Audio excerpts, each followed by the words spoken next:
The gunshot echoed across Parowan's dusty Main Street as Ruby Jenkins stumbled backward, clutching her blood-soaked shoulder. It was 1878, and the small Utah town had never witnessed such brazen violence in broad daylight, especially not directed at a woman who had only arrived 3 weeks prior.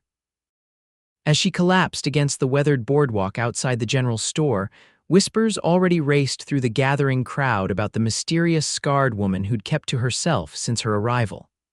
"Somebody fetch Doc Miller," a voice called out as the townspeople rushed to her aid. Ruby's vision blurred, pain radiating through her body. She could barely make out the faces hovering over her, their expressions a mix of concern and morbid curiosity. The bullet had torn through her shoulder, but it wasn't the physical pain that terrified her most. It was the knowledge that her past had finally caught up with her. "Step aside," a deep voice commanded, and the crowd parted. Through the haze of pain, Ruby saw him Rowdy Lawson, the ranch owner who'd arrived in town just days before she had. Tall and broad-shouldered, with eyes that seemed to hold both kindness and caution, he knelt beside her. His reputation had preceded him. A former Texas Ranger turned cattle rancher who'd purchased the old Blackwell property outside town. "Miss, can you hear me?" Rowdy asked, his voice gentle despite its authoritative tone.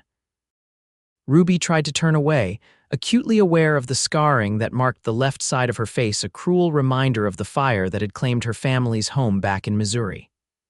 "Don't look at me," she cried, using her good arm to shield her face. The cowboy didn't hesitate. With unexpected tenderness, Rowdy lifted her face with his calloused fingers.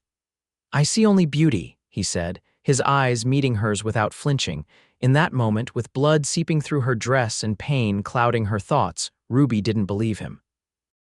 But something in his unwavering gaze gave her the strength to hold on as darkness claimed her consciousness. Rowdy watched the woman's eyes flutter closed, her breathing shallow but steady.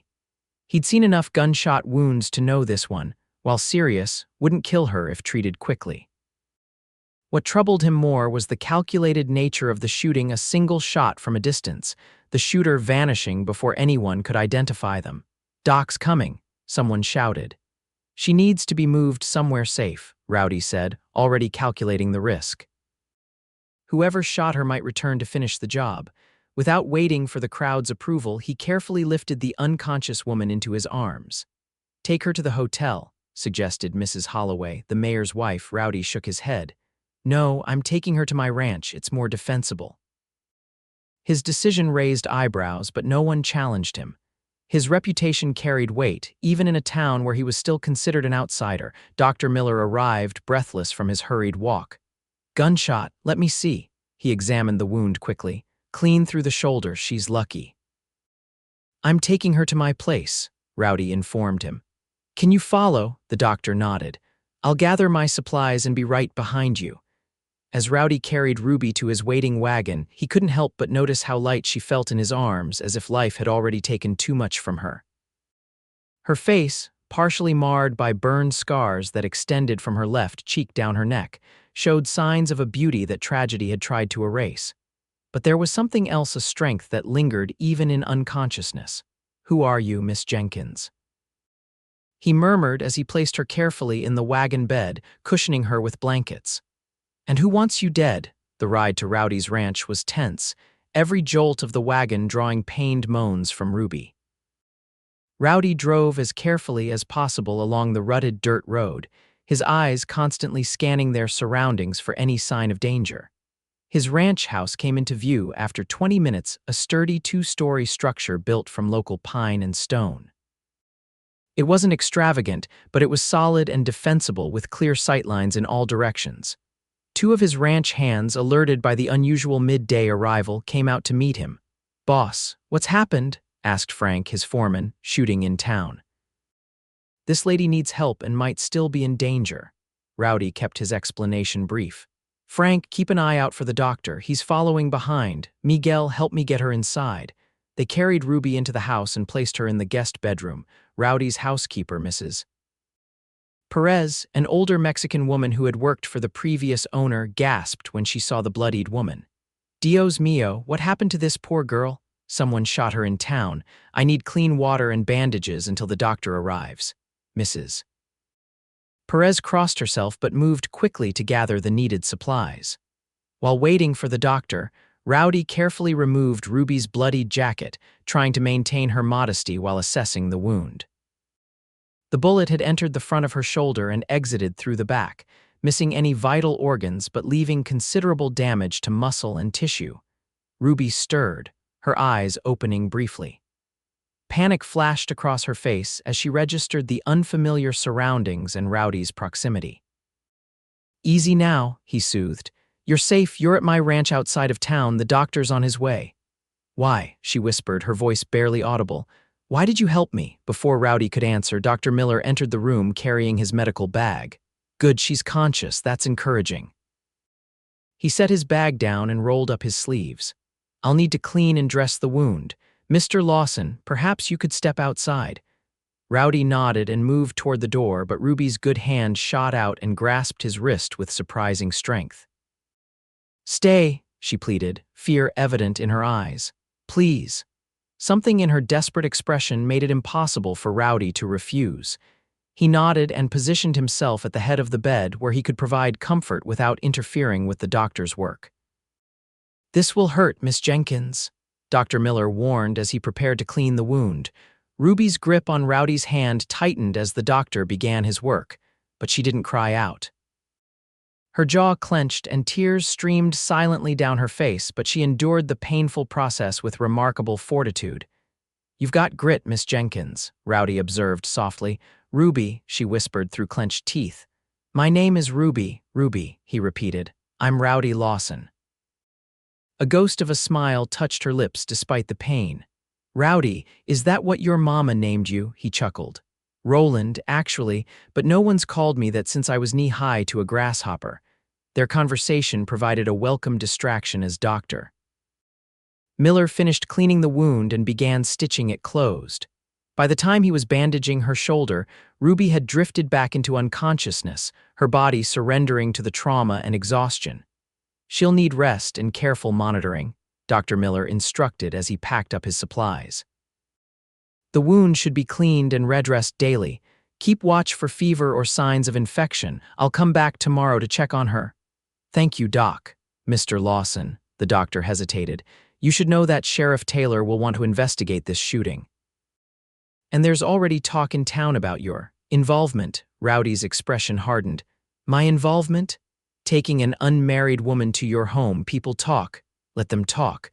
Would they prefer I left her bleeding in the street?" Dr. Miller sighed. "Of course not, just be prepared for questions, and not just about your motivations. Someone tried to kill Miss Jenkins. That raises questions about her past." After the doctor left, Rowdy stationed Miguel as a guard outside the house and instructed Frank to keep the other hands alert for any strangers approaching the property. Then he returned to Ruby's bedside, studying her peaceful face in repose. Who was she running from? And why had he felt so compelled to protect her? Rowdy had spent the last 5 years avoiding entanglements of any kind, especially with mysterious women carrying dangerous secrets. Yet something about Ruby Jenkins had bypassed all his carefully constructed defenses. Mrs. Perez appeared with a tray of coffee and food. "You should eat, senor. You cannot help her if you neglect yourself." Rowdy accepted the coffee gratefully. "What do you make of all this, Mrs. Perez?" The older woman looked thoughtfully at Ruby. "I think God places people in our path for a reason. Sometimes to test us, sometimes to bless us, often both." "And which is she?" Rowdy asked wryly. Mrs. Perez smiled enigmatically.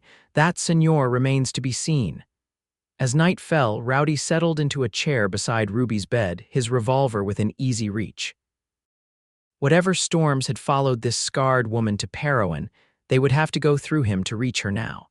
It wasn't a rational decision. He'd known her less than a day, but something told him that Ruby Jenkins was worth protecting.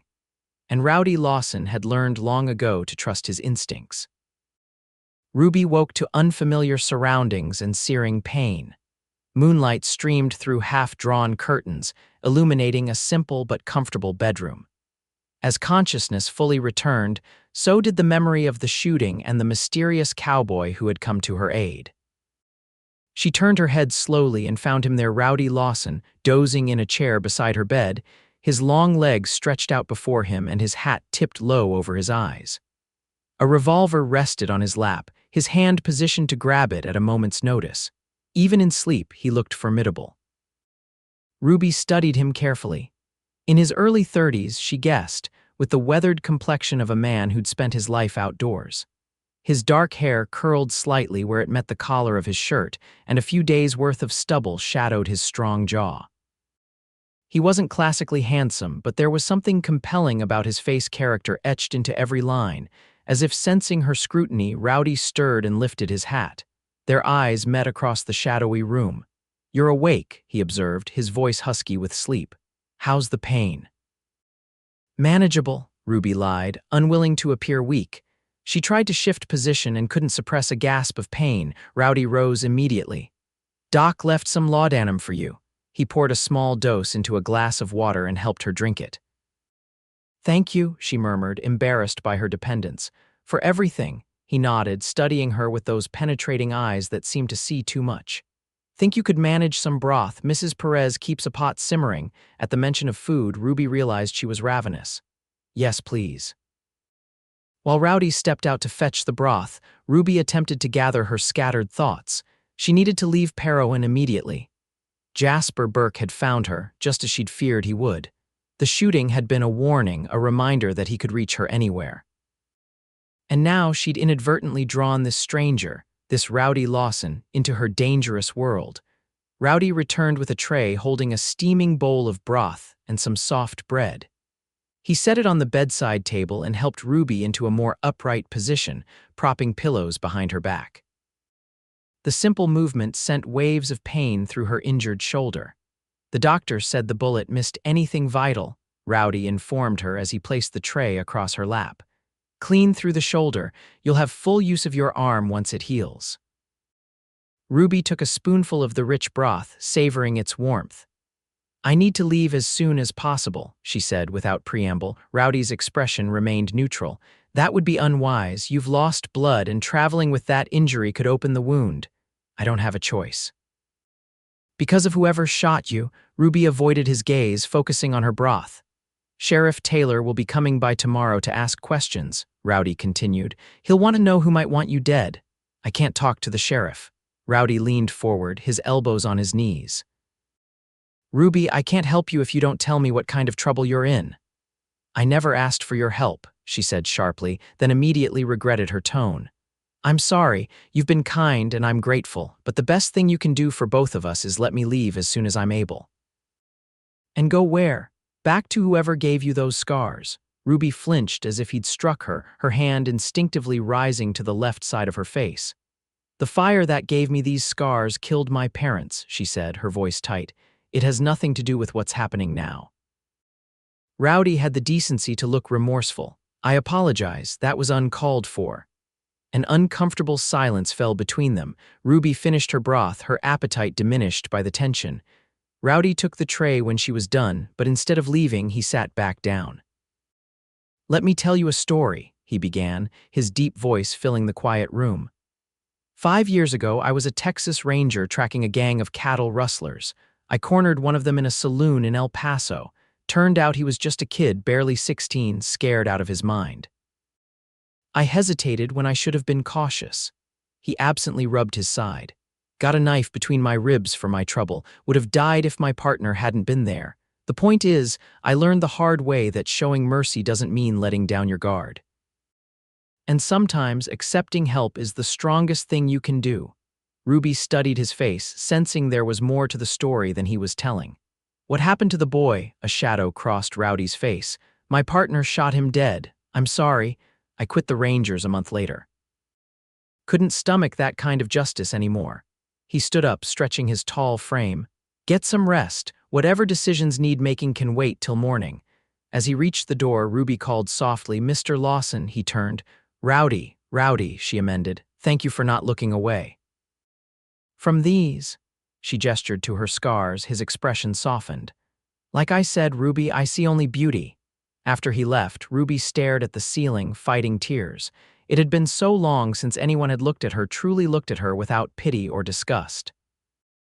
Even before the fire, men had only seen her as something to possess, like Jasper Burke. But Rowdy Lawson seemed different, his kindness offered without expectation, which made her situation all the more tragic. Because by sunrise, she needed to be miles away from Parowan. Away from the danger she'd brought to this town. Away from the cowboy who was foolish enough to believe he could protect her from Jasper Burke's vengeance. Ruby waited until the house fell silent. The laudanum had dulled her pain enough that she could move, though each shift of her injured shoulder sent waves of agony through her body. Slowly, she swung her legs over the side of the bed and stood, fighting a wave of dizziness. Her clothes were nowhere to be found, likely ruined by blood, but a simple cotton nightgown covered her. She would need more than that to travel. Silently, she opened the wardrobe in the corner of the room, finding it empty except for a woolen shawl. It would have to do. She crept to the door and eased it open, peering into the darkened hallway. The house was quiet except for the distant sound of snoring. Gathering her resolve, Ruby slipped out of the bedroom, making her way carefully down the hall toward what she hoped was the back of the house. She had almost reached the stairs when a floorboard creaked beneath her foot. She froze, listening intently for any sign that the noise had been heard. Going somewhere, Ruby's heart sank. Rowdy stood at the bottom of the stairs, a lamp in his hand illuminating his stern expression. He wasn't wearing his hat, and his dark hair was tousled as if he'd been running his hands through it. "I was just leaving," he finished for her. "In the middle of the night, with a gunshot wound, wearing nothing but a nightgown and Martha's old shawl." Caught in the act, Ruby straightened her spine, ignoring the stab of pain the movement caused. "I can't stay here, so you've said. Come down and tell me why." It wasn't a request. Ruby descended the stairs slowly, clutching the banister for support. Rowdy watched her with a mixture of frustration and concern, ready to catch her if she faltered. When she reached the bottom, he gestured toward an open doorway that led to a small study. A fire burned low in the hearth, casting a warm glow over the room. Bookshelves lined one wall, filled with volumes that surprised Ruby, not just practical guides to ranching and animal husbandry, but literature, history, and philosophy. "Sit," Rowdy instructed, indicating a comfortable armchair near the fire. When Ruby hesitated, he added more gently, "Please." She sank into the chair, suddenly aware of how weak she felt. The brief exertion had drained what little strength she possessed. Rowdy poured 2 glasses of amber liquid from a decanter on his desk and handed one to her, whiskey, for medicinal purposes. Ruby accepted the glass and took a small sip, welcoming the burning sensation as it traveled down her throat. "How did you know I was leaving?" "I didn't, but I suspected you might try." He settled into the chair opposite hers. "I've been sleeping downstairs." They sat in silence for a moment, the crackling of the fire the only sound in the room. Ruby stared into her glass, gathering her courage. "His name is Jasper Burke," she finally said. "He's a wealthy man from St. Louis who owns mining interests throughout the West." Rowdy's expression didn't change, but his attention sharpened. "And he wants you dead." "He wants me back. The shooting was a warning, a reminder that he can reach me anywhere." She took another sip of whiskey. "I worked as a governess for his children after my parents died in the fire. He's a widower with 2 young sons. At first he was kind and I was grateful.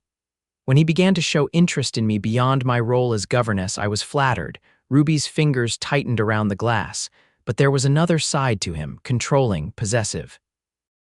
"When I refused his marriage proposal, he became different. He couldn't accept that I didn't want him. Men like Jasper aren't used to hearing no." "Did he hurt you?"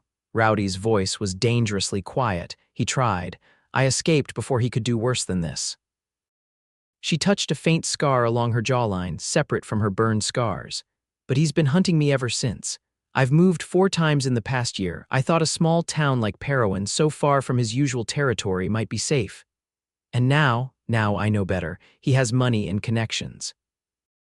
There's nowhere I can hide that he won't eventually find me." She met Rowdy's gaze directly. "That's why I have to leave. If I stay, he'll come here, and anyone who helps me will be in danger too." Rowdy considered her words, his expression thoughtful. "You're right about one thing. Men like Burke are dangerous, but running isn't the answer. It just postpones the inevitable." "What alternative do I have? Go back to him?" No, Rowdy's response was immediate and forceful. You fight, we fight. Ruby stared at him, bewildered by his use of we. You don't understand what you're saying. Jasper Burke isn't just some local troublemaker. He has political connections, money, influence. And I have 20 good men who work this ranch, a reputation that still carries weight with law enforcement across 3 states, and a stubborn streak a mile wide.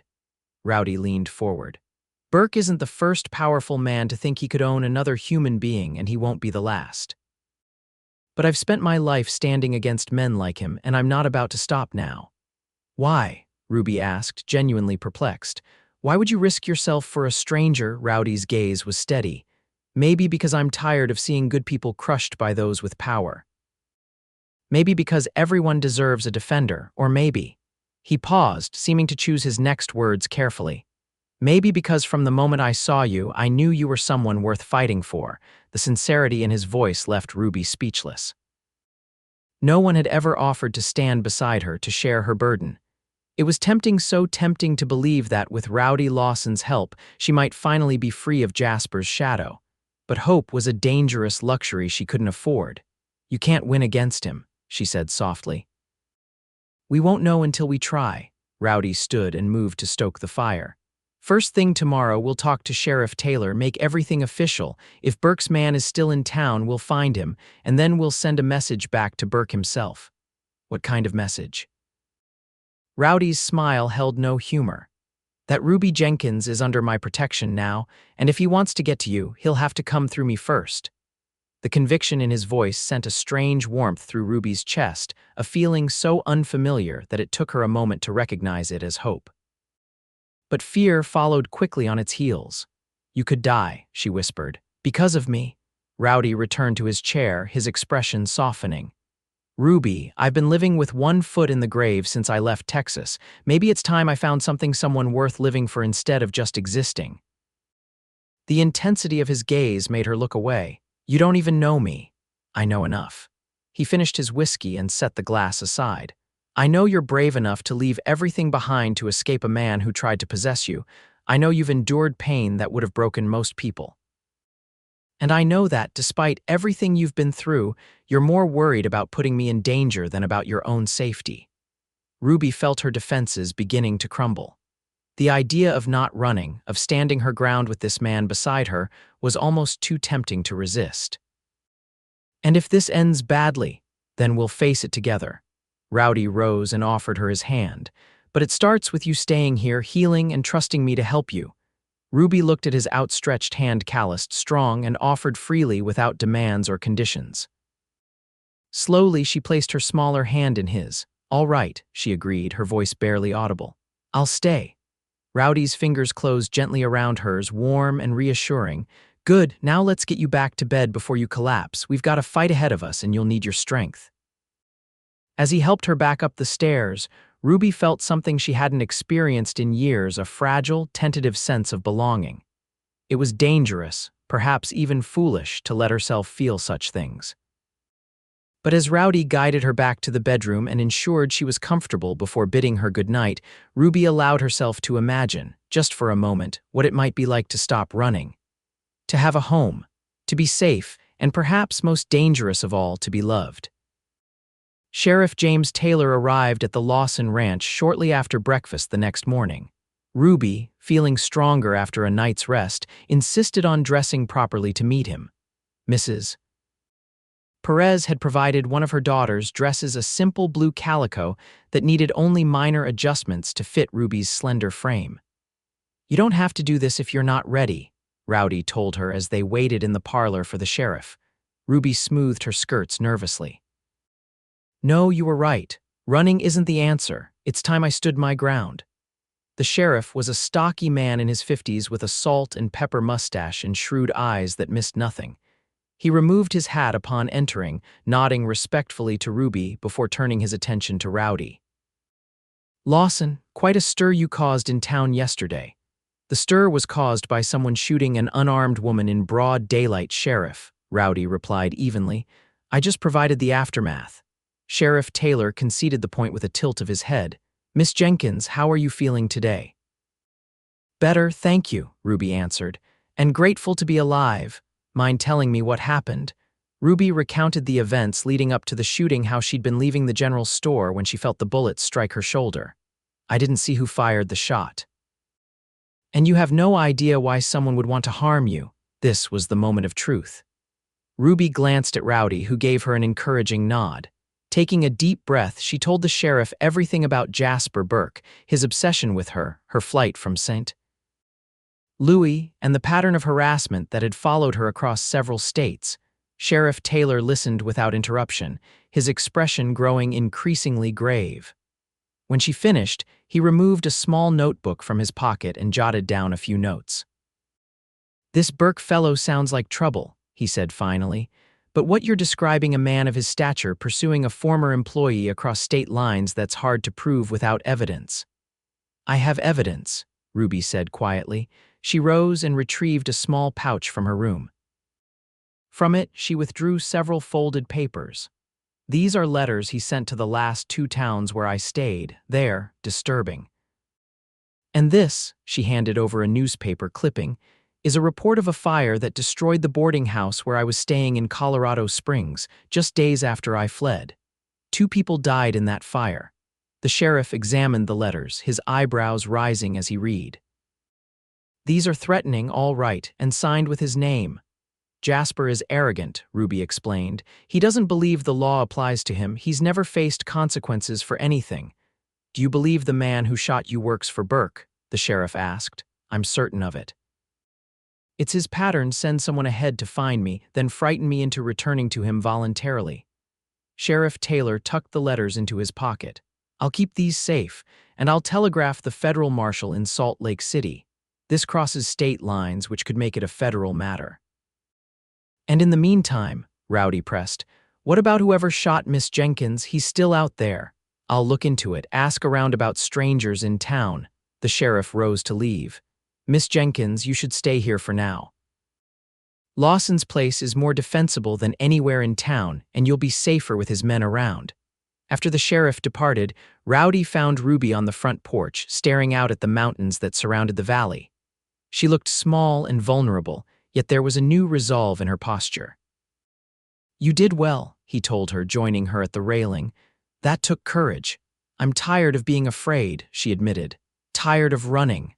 "Burke's going to realize his plan failed when his man reports back," Rowdy said. "He might escalate. I know, that's what worries me." She turned to face him. "This is your home, your life. I've brought danger to your doorstep." Rowdy's expression was determined. "My doorstep has seen danger before, and I meant what I said last night. You're not facing this alone anymore." The sincerity in his voice made something flutter in Ruby's chest. It had been so long since anyone had stood by her side, had looked at her scarred face, and still seen something worth protecting. "Why?" she asked softly. "Why are you doing this for me?" Rowdy considered her question, his gaze moving beyond her to the distant mountains. "After I left the Rangers, I spent years drifting, taking jobs that didn't matter to me, never staying anywhere long enough to put down roots. When I bought this ranch last year, it was the first time I'd allowed myself to care about something in a long while." He looked back at her, his eyes reflecting emotions Ruby couldn't quite name. "Then you arrived in town. I saw you that first day, standing outside the Mercantile, looking like you were ready to bolt at the slightest provocation. And something about you." He paused, searching for words. "Something about you reminded me of who I used to be before I became cynical. Before I started believing that nothing I did mattered." Ruby was stunned by his candor. "And now," a slight smile touched his lips, "now I'm wondering if maybe both of us ended up in Parowan for a reason." The tenderness in his expression made Ruby's heart race. Part of her wanted to lean into the warmth he offered, to believe that perhaps there could be more to life than surviving day to day. But the rational part of her mind, the part that had kept her alive these past years, warned against such dangerous hopes. "Rowdy," a shout from the corral interrupted whatever she had been about to say. Frank, Rowdy's foreman, was running toward the house, his expression urgent. "Boss, riders coming, 6 of them, armed." Rowdy's demeanor shifted instantly, the gentle man vanishing behind the determined protector. "Get inside," he told Ruby, his tone leaving no room for argument. Frank, gather the men. Miguel, rifles from the gun cabinet. Ruby hesitated. It might be Jasper's men. This is my fight, our fight, Rowdy corrected firmly. Now please get inside and stay away from the windows. As Ruby retreated into the house, Rowdy strode to meet the approaching riders, Frank and 3 other ranch hands flanking him. They were outnumbered, but they had the advantage of defending their home ground. The riders slowed as they approached, spreading out in a semicircle about 30 yards from the house. Their leader, a tall man with a cruel face and a scar running through one eyebrow, urged his horse forward. "You Lawson," he called. Rowdy stood his ground, thumbs hooked in his belt near his holstered revolver. "I am. This is private property. Name's Delaney. I work for Mr. Jasper Burke out of St. Louis." The man's gaze swept over the ranch. "I believe you're harboring something that belongs to Mr. Burke."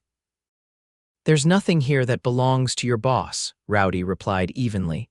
"Now state your business or turn around." Delaney's smile didn't reach his eyes. "Mr. Burke wants his property returned. The woman Jenkins, hand her over and we'll be on our way, no fuss."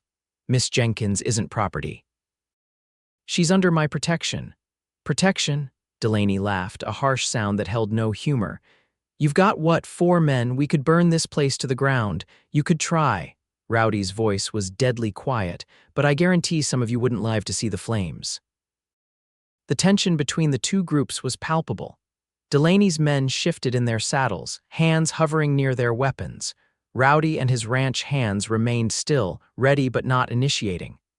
"Mr. Burke is a reasonable man," Delaney said finally. "He's willing to compensate you for your inconvenience. $500. That's more than fair for a woman, especially one with a face like hers." Rowdy's expression hardened. "Get off my land now and tell your boss that if he or any of his men come near Miss Jenkins again, they'll regret it." Delaney's face darkened with anger. "You're making a mistake, Lawson. Wouldn't be my first, won't be my last." For a tense moment, it seemed Delaney might order his men to attack, but after assessing the determined stance of Rowdy and his men, he apparently thought better of it. "This isn't over," he warned before wheeling his horse around. "Mr. Burke doesn't take kindly to being refused." "Neither do I," Rowdy replied, watching as the riders departed. Only when the dust from their horses had settled did Rowdy allow himself to relax slightly. He turned to Frank.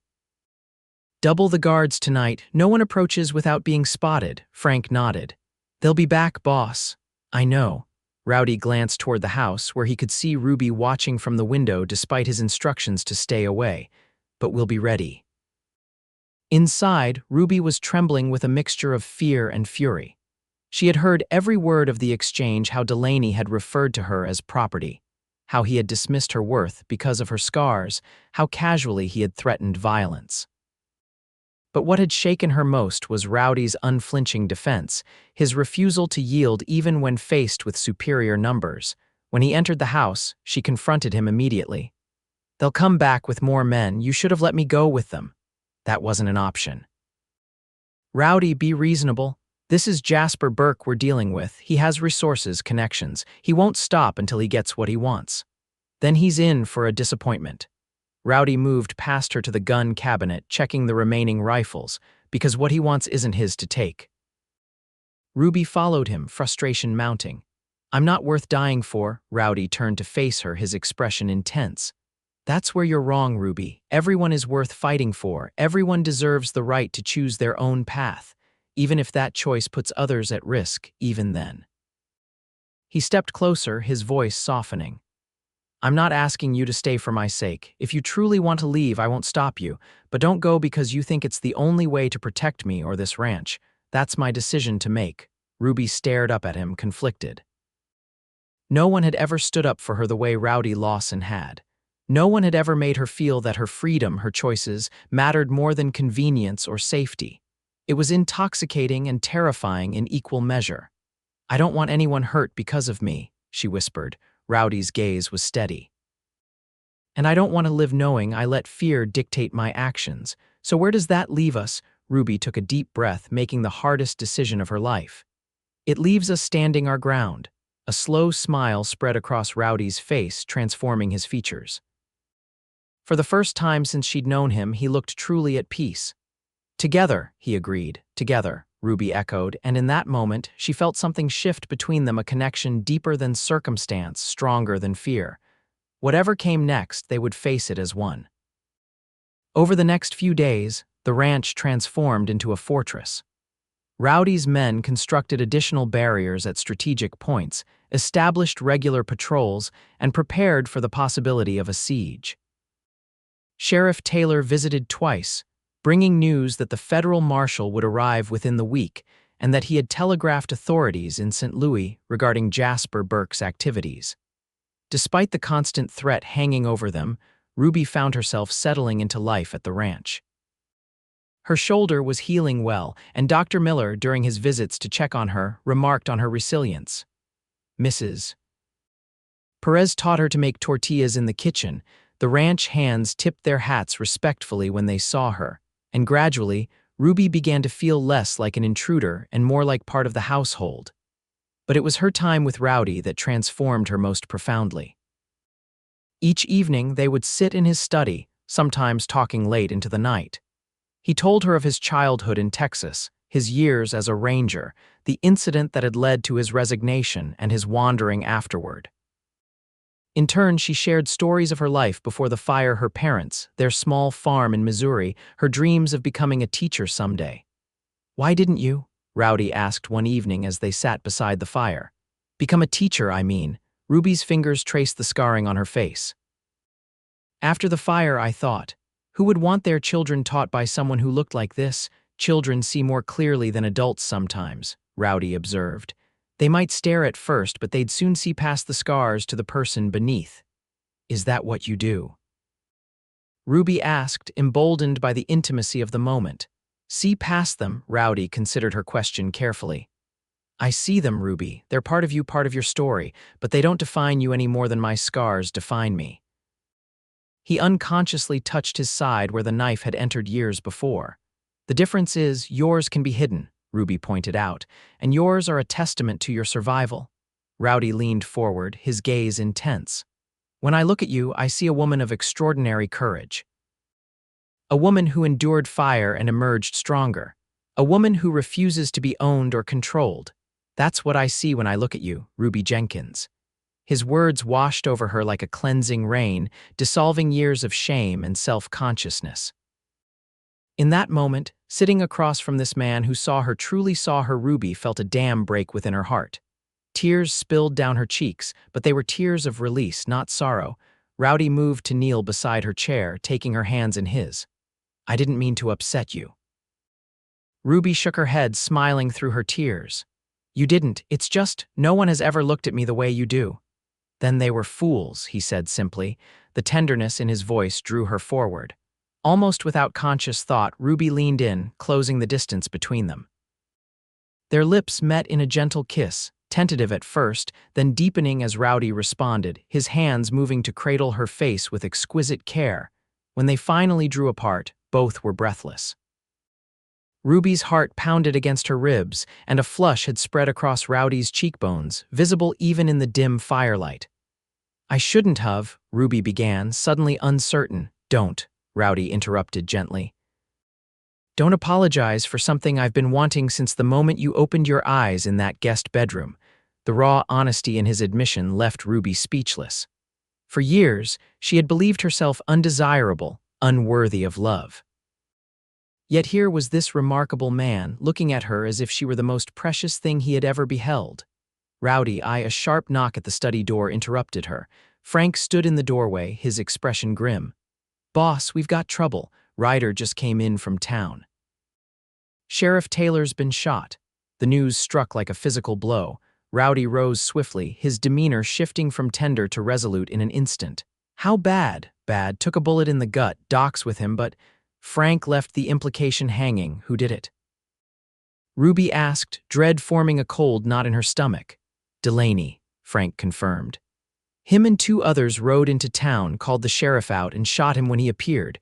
They're holed up now at the hotel, claiming they've got a warrant for Miss Jenkins's arrest on charges of theft. Say they're taking her back to St. Louis." Rowdy's expression darkened. "A false warrant. Burke's trying another approach since intimidation failed." "What do we do?" Ruby asked, fighting to keep her voice steady. Rowdy considered for a moment. Frank, gather the men. I want everyone armed and ready, double the watches tonight, and tomorrow, Frank pressed. Tomorrow I ride into town. Rowdy's voice was resolute. This ends now. After Frank left, Ruby confronted Rowdy. You can't go into town alone, it's a trap. Of course it's a trap. But I can't let them bring the fight here where you are. His jaw was set in a stubborn line. Delaney shooting the sheriff changes everything. Burke's showing he's willing to kill law enforcement. That makes him more dangerous, but it also makes him vulnerable. The law takes the murder of a sheriff very seriously. You think the federal marshal will intervene? I think shooting a sheriff is a good way to get a lot of official attention that Burke probably doesn't want. Rowdy paced the room, thinking.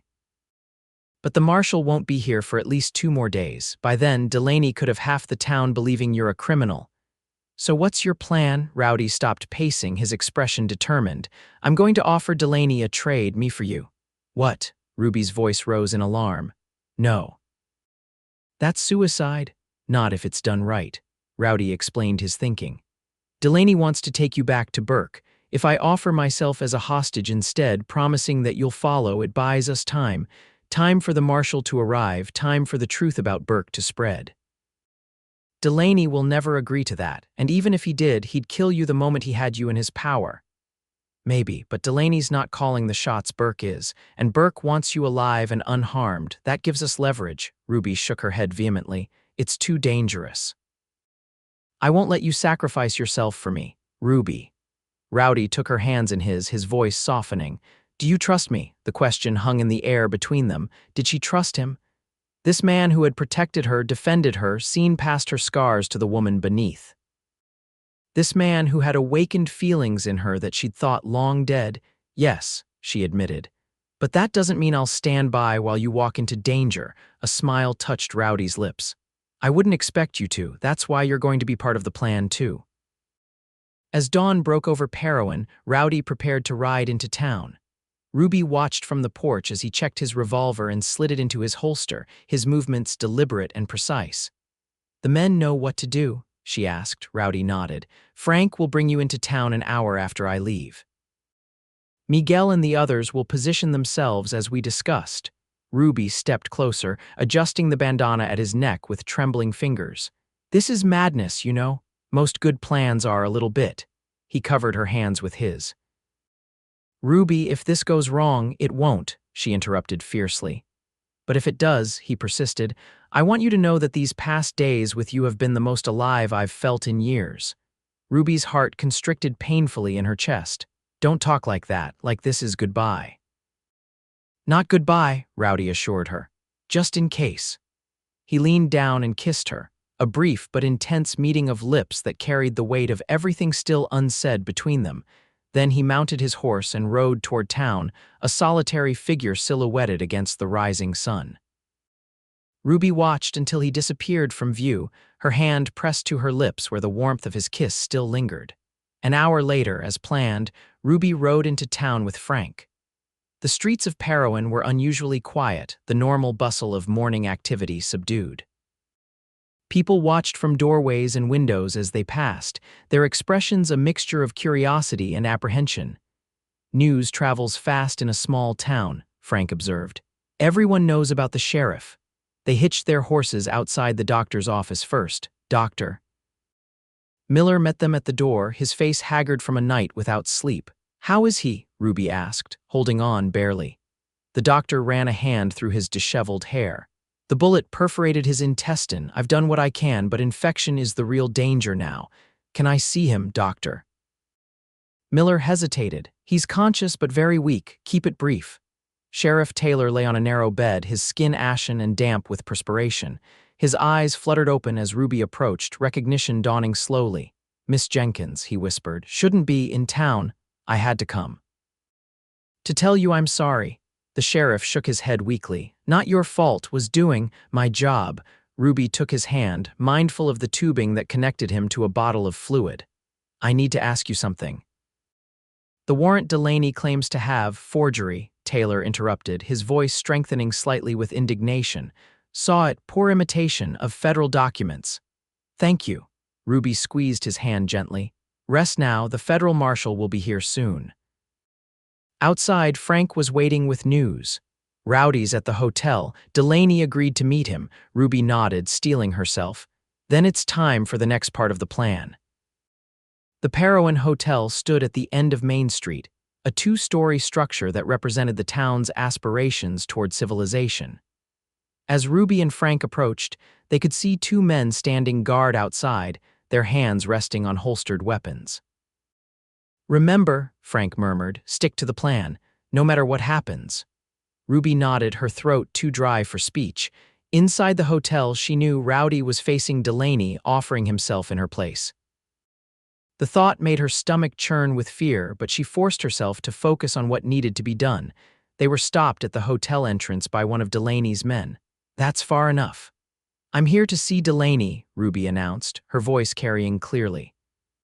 "Tell him Ruby Jenkins has come to surrender herself." The guard's eyes widened in surprise, but he nodded and disappeared inside.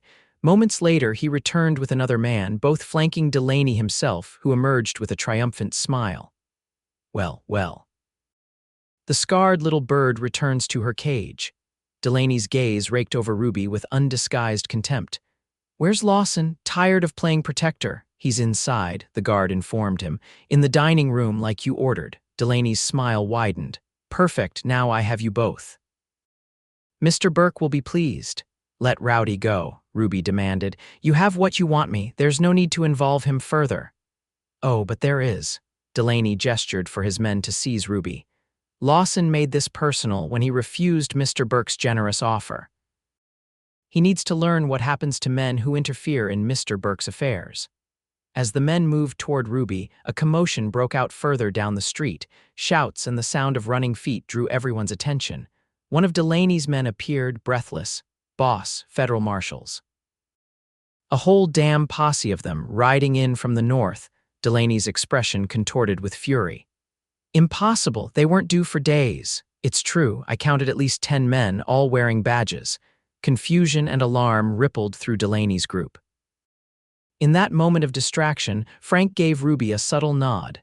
It was time. Ruby stepped forward, her voice ringing out clear and confident. "Jasper Burke is finished.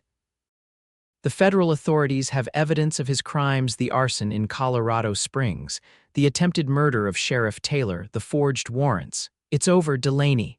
"Shut up," Delaney snarled, drawing his pistol and aiming it at Ruby. "You're coming with us now." "I wouldn't," came Rowdy's voice from the hotel entrance. He stood with his revolver trained on Delaney, his expression coldly determined. "Not unless you want to die here today." Delaney froze, caught between Rowdy's gun and the approaching lawman. "You're bluffing, there are no marshals." "Look for yourself." Rowdy gestured down the street, where a group of mounted men had indeed appeared, badges glinting in the morning sun.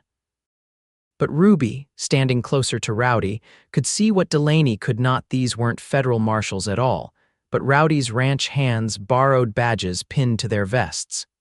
The distraction was working, creating just enough confusion to throw Delaney off balance.